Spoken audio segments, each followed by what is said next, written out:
तो दोस्तों आज हम लोग जिस कंपनी के बारे में बात करने वाले हैं उसका नाम है CDSL। आप इसके चार्ट को देखिए, इसमें जो लगातार तेजी बनती जा रही है ये अपने लाइफ टाइम हाई पर भी ट्रेड कर रहा है और यहाँ पर इसने फिर से मोमेंटम दिखाया है और यहाँ से अभी फिर से बहुत तेजी से आगे बढ़ने वाला है। तो आगे के क्या लेवल्स हो सकते हैं वो जानने से पहले एक बार हम इसके फंडामेंटल्स भी चेक कर लेते हैं। तो कंपनी का पूरा नाम है central depository services India limited. 1579 रुपए इसका मार्केट प्राइस है और इंट्राडे में इसने 6.85% की क्लोजिंग दी है। मार्केट कैप 33,007 करोड़ का है। स्टॉक पी 68 का है, थोड़ा सा हाई हो गया है। ROC इसका काफी बेहतरीन है 40% एंड ROE भी 31.3% का है, जो कि काफी बढ़िया है। बाकी दोस्तों पिछले एक साल के हाई लो की बात करें तो 631 का लो रहा और 1664 का कंपनी ने हाई लगाया है। आपको दोस्तों इस कंपनी के बारे में और बता दूं दोस्तों, ये कैपिटल मार्केट का ही एक पार्ट है और ये अपनी सर्विसेज देता है एक्सचेंजेस को, डिपॉजिटरी पार्टिसिपेंट्स को एंड इन्वेस्टर्स को। और आपने देखा ही होगा दोस्तों कि आप अगर कोई भी स्टॉक अपने डीमेट में रखते हैं तो उसको बेचने के लिए एक बार CDSL का वेरिफिकेशन जरूर चाहिए होता है। तो अगर हम इसके पिछले एक साल की बात करें तो आपको देखने को मिलेगा कि इस स्टॉक ने बहुत ही अच्छा लगभग 100% से भी ज्यादा का रिटर्न दिया है पिछले एक सालों में। तो अगर हम कंपनी के प्रोज एंड कॉन्स की बात करें तो अच्छी बात है कि इस कंपनी ने अपना डेप्ट कम किया है और अब ये ऑलमोस्ट डेप्ट फ्री है, साथ ही ये लगातार अच्छे रिजल्ट भी दे रही है। और पिछले 5 सालों में इसका जो प्रॉफिट ग्रोथ CAGR है वो 29.9% की रेट से बढ़ रहा है और ROE भी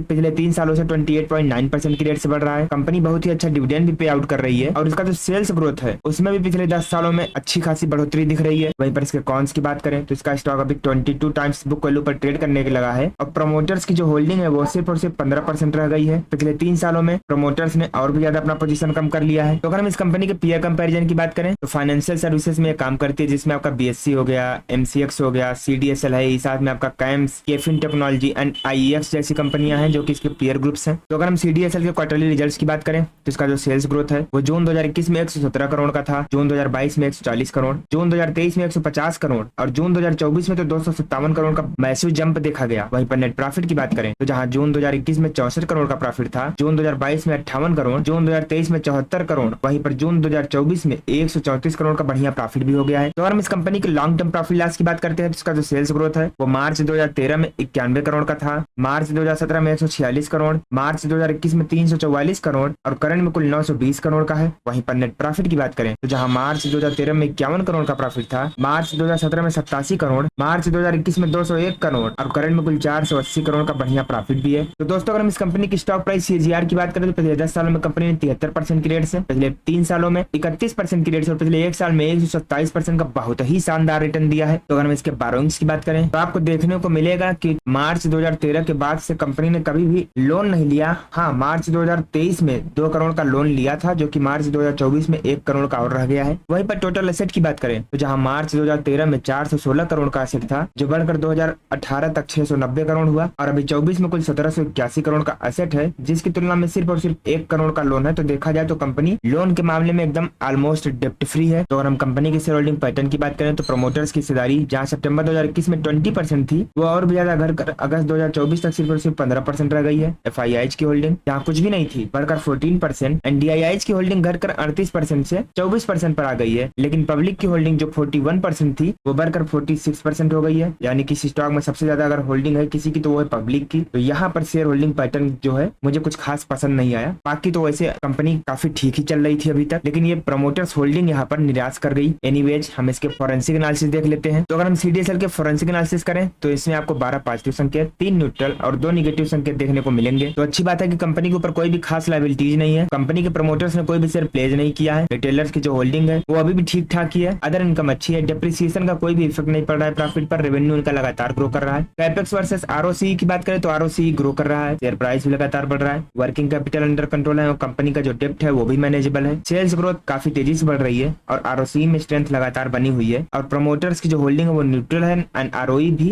एंड बैलेंस शीट भी सब न्यूट्रल ही है। तो देखा जाए तो कंपनी में ऐसा कुछ भी निगेटिव नजर नहीं आ रहा है। बाकी अगर हम इसके मार्केट शेयर की बात करें तो 76% का इसके पास मार्केट है CDSL डिपॉजिटरी में एंड 65% का मार्केट है KYC रजिस्ट्रेशन में। इसके रेवेन्यू की बात करें तो इसका जो प्रोडक्ट है transaction charges 26%, annual issuer charges 26%, online data charges 18.5% and IPO corporate actions 9.4% and 19% others. Segment का ब्रेकअप करते हैं तो depository activity around 76%, data entry and storage 22.9%। Location wise breakup करें तो 100% इंडिया में ही ऑपरेट करती है। तो अगर हम इसके ऑपरेटिंग प्रॉफिट की बात करें तो डिपॉजिटरी एक्टिविटी से 77% का प्रॉफिट आता है, बाकी का डेटा एंट्री एंड स्टोरेज से। तो दोस्तों हम इस कंपनी के चार्ट पर वापस से आ चुके हैं। आपको देखने को मिलेगा 2017-18 में इस कंपनी का आईपीओ आया था, वहां से ये कंपनी सिर्फ ऊपर ही गया है और लगातार आगे बढ़ता चला जा रहा है। तो आपको देखने को मिलेगा कि यहाँ से जिस हिसाब से तेजी बन रही है, ये तेजी अगर ऐसे ही लगातार बढ़ती रही तो यहाँ से फिर से ब्रेकआउट होने के बाद इसमें कम से कम 1900 का लेवल देखने को मिल रहा है। तो दोस्तों अगर ये स्टॉक आपके पोर्टफोलियो में है तो आप इसे बेचने की जल्दबाजी मत दिखाइए, इसको आप होल्ड करिए। लेकिन अगर आपके पोर्टफोलियो में नहीं है और आप इसे लेना चाहते हैं तो अपनी रिसर्च जरूर कीजिएगा और हाँ, कमेंट में जरूर बताइएगा कि अगर ये स्टॉक आपके पोर्टफोलियो में है तो आपने किस भाव से इसे खरीदा है।